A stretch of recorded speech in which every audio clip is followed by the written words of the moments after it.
ассалому алайкум, тамошобинони иззатманд, мухлисони тани сиҳату хотири ҷамъ. мо ба диққати шумо намоиши навбатиро аз силсилаи намоишҳо дар бораи растаниҳои шифобахш пешкаш менамоем ва мавзӯе ки мо имрӯз бо шумо дар бораи он суҳбат мекунем, ин истеъмоли растаниҳои шифобахш ҳангоми бемориҳои системаи асаб ва системаи хун таъминкунӣ мебошад.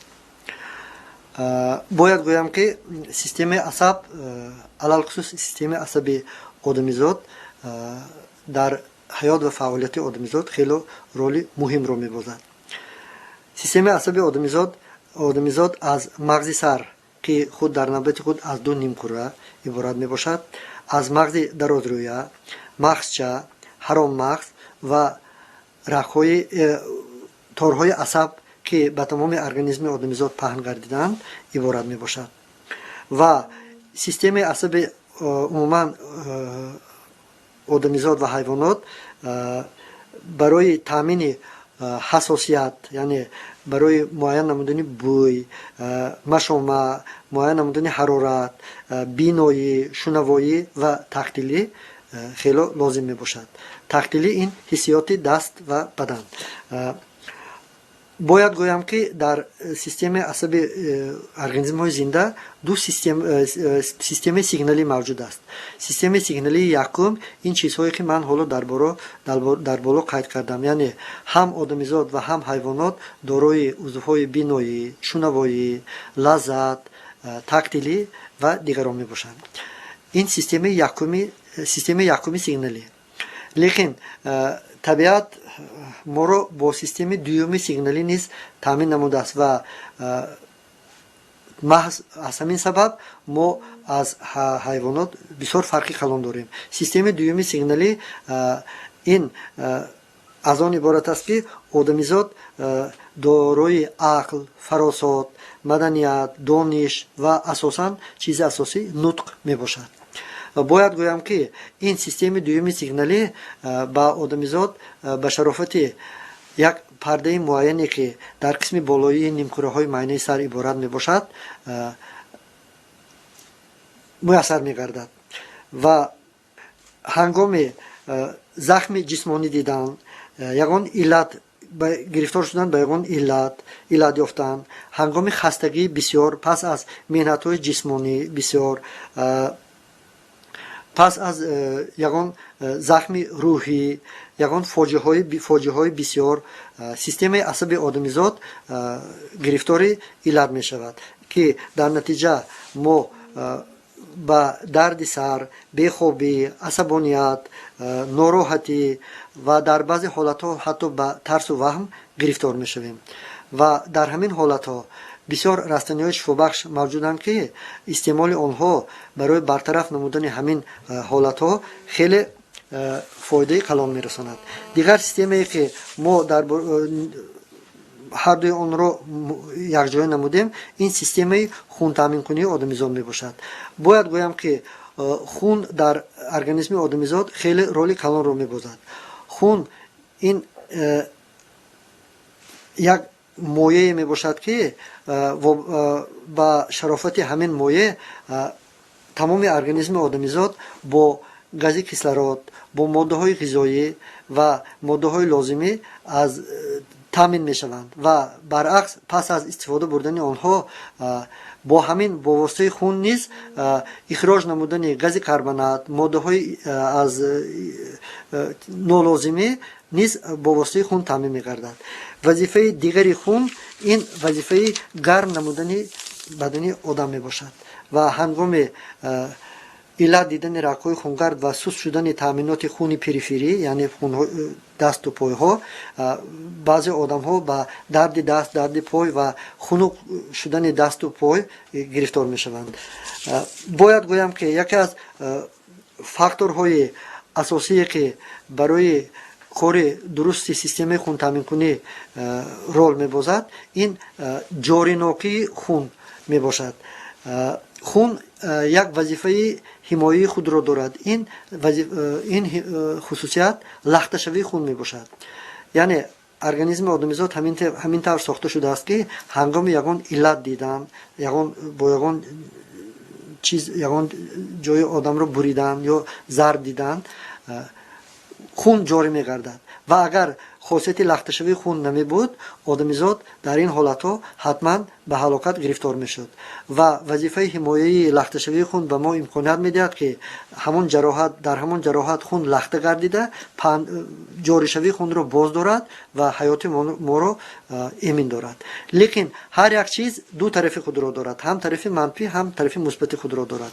اگر خاصیت لخته‌شوی خون از معیار بلند باشد خون آدمیزاد غوص میگردد و در نتیجه گردش آن در سیستم های خونگرد دشوار میگردد و این در نوبت خود برای کار دل نیز مشکل های اضافگی را به میان میآورد، چون که با سیستم خونگردی تیله دادن خون غوص نسبت به خون سویوق دشوارتر می باشد و برای همین حجم مینوتنی ابیام سرچه میگویند حجم مینوتی دل نیز آسیب میبیند. لیکن جاری نوکی خون باید به یک حد معین باشد.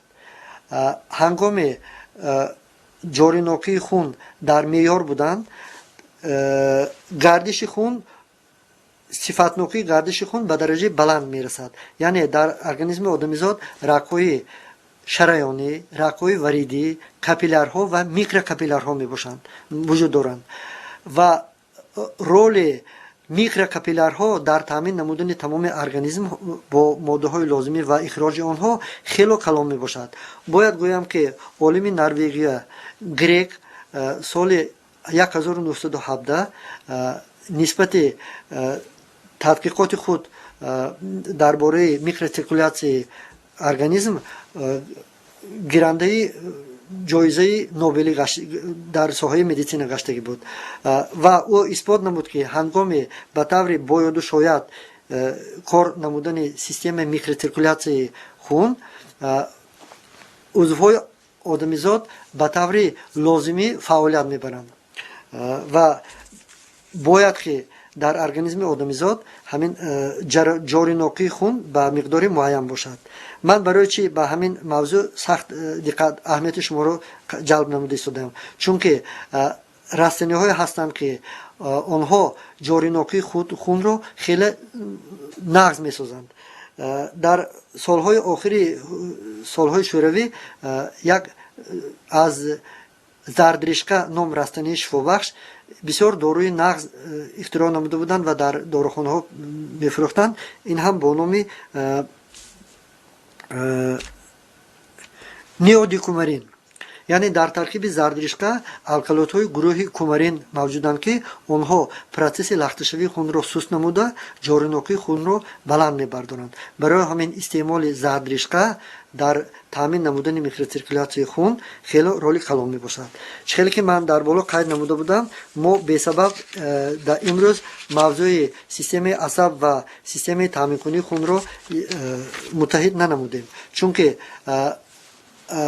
در فعالیت کاری خود ما آمیخته رفتنی ها را برای معالجه بیماری های سیستم عصب و تامینات خون یک جای تیار میکنیم و همین آمیخته هایی که ما پیشنهاد میکنیم برای معالجه همین بیماری ها بسیار نتیجه های دسترس نظررس داده ایستاده است. و من به شما امروز باید یک چیز را قید کنم که امروز در قلمروی تمام دنیا بیماری کرونا ویروس پهن گردیده است. افسوس که حالا به عالمان میسر نگردیده است که مکانیزم پیدایش، تاثیر و معالجه کرونا ویروس را تا به آخر کشف کنند. لیکن یکی از علامت هایی که هنگام این بیماری به میان می آید این غوص شوی خون می باشد که در نتیجه تامینات شوش کاری شوش سست گردیده تامینات تمام ارگانیسم با کسلرات سست می گردد و از همین سبب استعمال همین رستنی هنگام بیماری کرونا ویروس نیست از احتمال دور نیست. من به شما دو نامگوی رستنی ها رو برای تیار نمودن داروها دموبوا و جوشانده ها برای معالجه بیماری های سیستم عصب و خونگذرانی پیشنهاد میکنم. یکم آمیخته аз чунин растаниҳо иборат аст. Барои ин мо бояд ки валериана мушкак 20 грамм, пустирник 25 грамм, зардришка 20 грамм, ниёзбу 25 грамм, пудина 15 грамм, қоқути 15 грамм, дулона 10 грамм, буймодрони сафед 10 грамм, газна 10 грамм ва меваи ҳуҷ 10 граммро гирифта омехта, чихеле ки ман дар намоишҳои гузашта ба шумо маслиҳат дода будам, аз ҳамон дамоба ва ҷӯшонда тайёр намоем. Аз ҳамин миқдор мо 1.5 литр маҳсулоти нағзи доруворӣ ба даст меорем. дигар омехтае ки ин омехтае ки ман пешниҳод намудам барои бемориҳои ҳамин системаҳо хело фоиданок мебошад. бояд гӯям ки баъзе ҳолатҳо мешавад ки асабониятҳои суст мешавад, мондагӣ, хастагӣ мешавад. Дар ҳамин ҳолатҳо шарт нест ҳамин хел омехтаҳои вазнинро истифода барем ва барои онҳое ки барои пешгирии ҳамин ҳолатҳо кӯшиш мекунанд, ман як омехтаи хело таркибаш кам ва сабукро пешниҳод мекунам. барои ин шумо метавонед бо як миқдори муайян пудина, ниёзбу, қоқути ва мухалласро гирифта омехта аз он ба таври чой агар истифода баред, ҳангоми хастагии бисёри ҷисмонӣ, хастагии асабӣ шуморо хело аз нороҳатӣ дур месозад ва барои пешгирӣ намудани пайдоиши бемориҳои асаб ба шумо хело фоидаи калон мерасонад. ин буд маълумоти мухтасар дар бораи растаниҳое ки барои муолиҷаи системаи асаб ва хунгузаронӣ ба шумо пешкаш намудем.